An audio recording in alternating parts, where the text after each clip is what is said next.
I have always been a mama's boy. In fact, today I actually got a matching tattoo with her.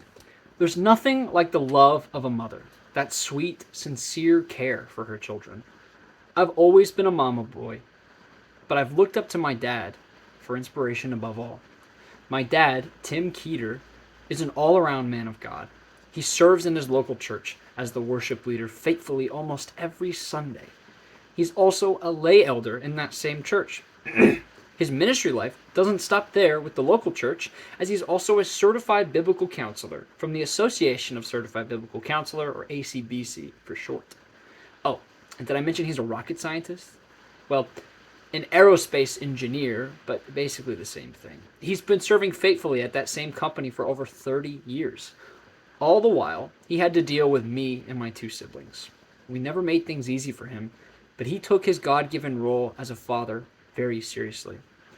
I would always get upset when he would quote scripture to me when I did something wrong, and don't even get me started on the spankings. Every time I would be disciplined in that way, he would always preface it with, "This hurts me more than it hurts you." Man, that ticked me off for so long. How? How could you possibly feel the pain that was being inflicted onto me? It never made sense in my youth, but I'm more grateful than ever in his ways of correction, rooted in love for my soul. You see, my dad made every opportunity he possibly could to present the gospel to me in a fuller light. Any chance he had, whether on camping trips, sitting around at home, in family worship, at church, after school, all of it was saturated in biblical truth in hopes that one day I would reciprocate in positivity. Now, in 2014, I was a brat. I was only 13 at the time, and boy, did I live a rebellious life. Secret sin reigned in my daily actions, always making sure to present myself to my parents as a good Christian boy. I knew many biblical concepts and knew all the great Bible stories told on flannel graph, but my heart was as dark as ever. I knew that there was a God, but I didn't care all that much. I thought I was in the clear because of my good deeds. This reality was shattered that September in 2014. I remember this painful evening like it was yesterday. I was upstairs in my room reading, which is rare nowadays. My dad called me and my brother down. My older sister had been out of the house for a few years now, so the meeting felt smaller than usual. My parents' demeanors were solemn, but not worryful. I distinctly remember them smiling, but not a stereotypical picture smile.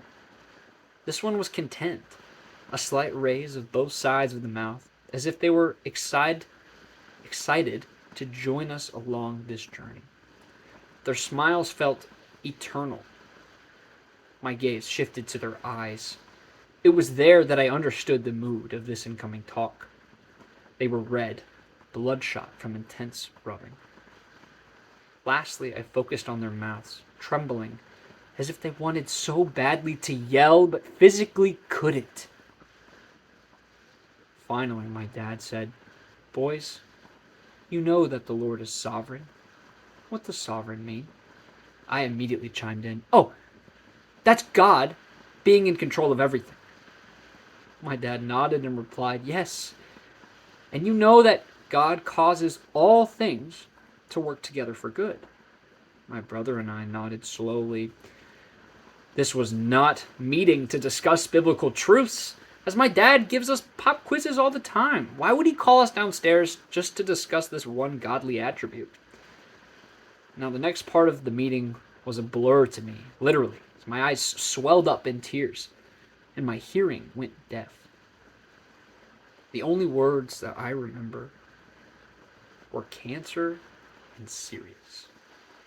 Now, in my memory, I jump to being held by my mother on the ottoman as I'd been sitting there for the past 20 minutes. I remember it being uncomfortable to sit on, but I couldn't bring myself to move. So my mother came and hugged me from behind.